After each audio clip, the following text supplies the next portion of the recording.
And when we try to cut off other people who we disagree with, when we try to ruin them utterly, for any of you Scientology watchers out there, that might sound familiar because that's what L. Ron Hubbard said to do to his critics. Ruin them utterly. That's cult thinking. That's a destructive cult leader's advice as to what to do about people who are critical of him. And Scientology carries that out. And we all look at that, at the fair gaming of what goes on to Scientology critics and former members, and we go, my God, who would do such a thing? How could that happen? Why would the government let that happen? Well, guess what? We're the ones who let that happen. We're the ones who do that.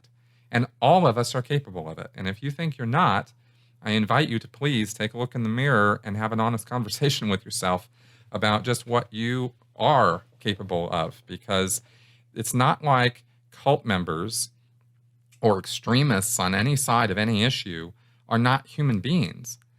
And it's not like all of us are not capable of falling into that way of thinking on some issue that we feel particularly passionate about, feel very strongly about, and are absolutely certain that we have the truth on our side. So we have to go deal with all those people who don't have the truth on their side, and we got to change them. And if they won't change, we have to destroy them. That's cult thinking, and that is echo chamber thinking, and that's what's going on these days. Now, I looked into this a bit because I thought, all right, I don't want to just, be all doom and gloom and throw out a bunch of like, oh my God, this is so horrible and what the hell is wrong with all of us.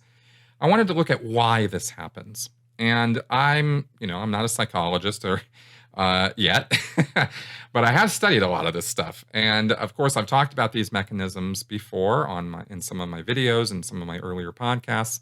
And it really does come back to this. When you look at why would we step into echo chambers and stay there?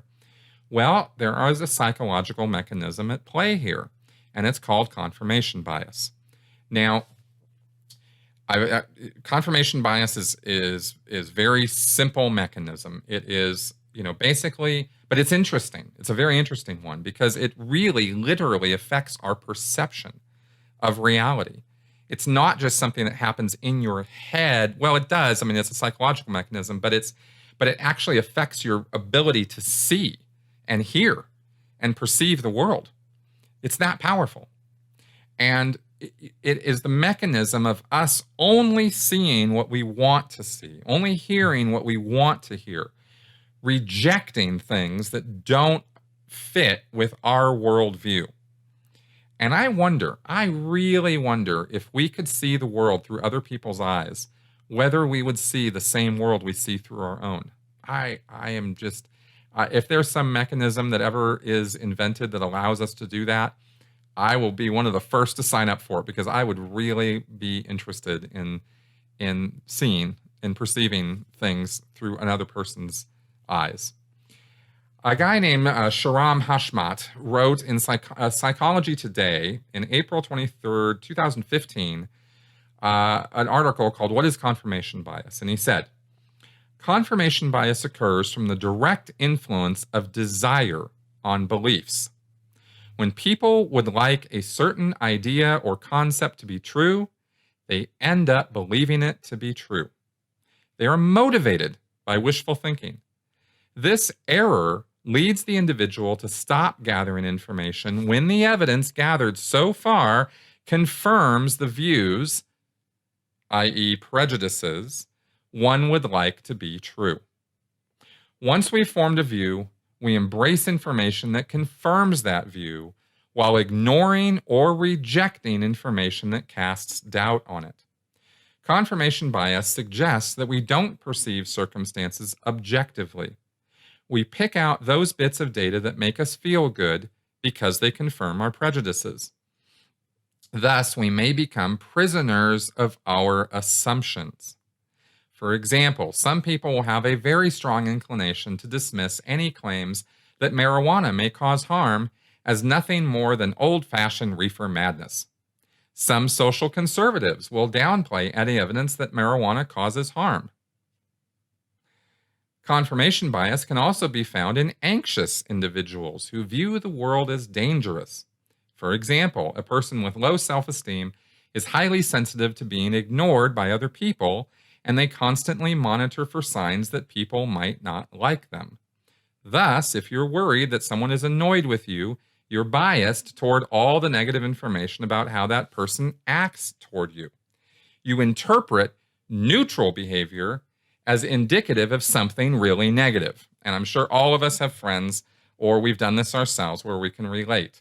And sometimes that can even be, I know I've had a couple friends who, did I do something to upset you? Is everything okay with us? And this is kind of out of the blue. You're like, what do you mean? What's wrong? What are you talking about? What, huh? And, they seem very concerned and they seem, worried. And you go, no, it's, and if you, of course, you chill, no, it's all good. Don't worry about it. Everything's fine.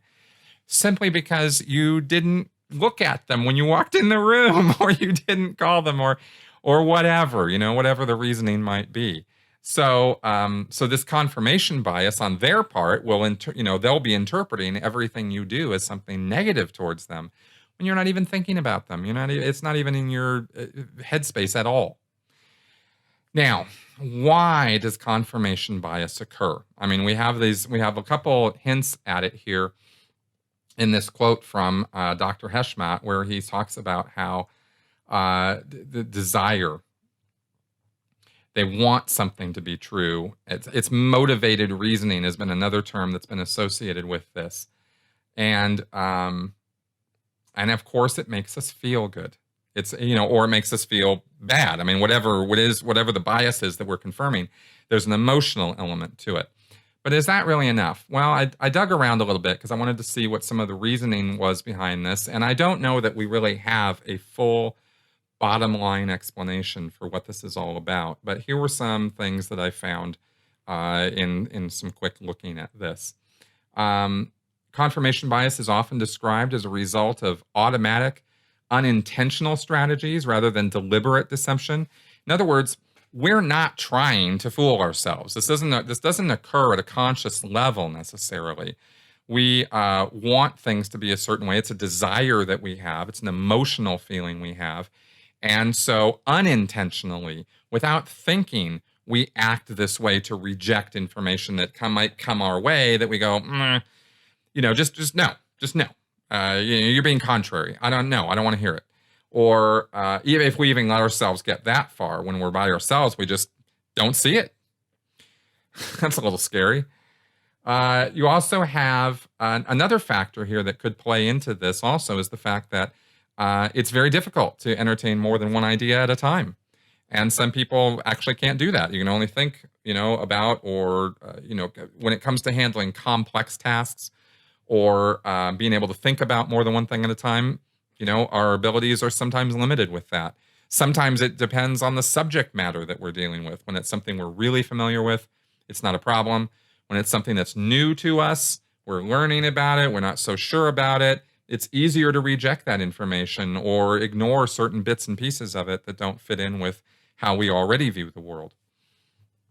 According to experiments that manipulate the desirability of the conclusion, people demand a high standard of evidence for unpalatable ideas and a low standard for preferred ideas. So, and of course, you see this all the time on social media when you challenge somebody's ideas and they go, well, show me the proof of that. Well, where's the evidence of that? Whereas if you agreed with them, the standard would be much lower. You might cite some article that agrees with them and they're not even going to look at it. Oh, yes, of course, absolutely, that's true. And so, and of course, all the logical fallacies start kicking in too. You try to suggest, for example, that they might want to read this article on climate change because this might show that actually, there's a lot of scientific consensus on this, and the person just rejects it out of hand because, that's New York Times. They never tell the truth. And so they're just no, I want, it has to be from a source I agree with. It has to be from a source that I've seen, something from before, and that's already agreed with my other, that already confirms my other biases, this kind of thing, right? Like I said, the logical fallacies just sort of line right up here. And then there is this. Psychologists Jennifer Lerner and Philip Tetlock distinguish two different kinds of thinking process.